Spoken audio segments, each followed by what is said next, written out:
అంట ఎవడు నా ప్రజలను నా తమ్ముడిని నాన్న కొట్టి ఆ ఫారెస్ట్ ఆఫీసర్ని ఫారెస్ట్ లో పడేశాడు. వాడి మెడ కావాలి రాకి నాకు. ఆ మెడ తేవటానికి క్షణం కూడా పట్టదు. ఇంతకి గనిని పంపించాను.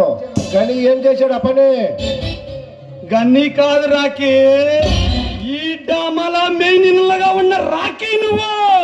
ఆ బందిపాటి శివానే నువ్వే నరకాలి, నా కలని నువ్వే తీర్చాలి. ఆ ఫారెస్ట్ పక్కన ఉన్న మైన్యాన్ని బయటకు తీసి కోటీశ్వరుని అవ్వాలి, ఈ రాష్ట్రాన్ని ఏలయ్యాలి రాకి. బందిపోట శివ ఎప్పుడు వస్తాడని చూస్తున్నా, నువ్వే నరకాలి రాకి.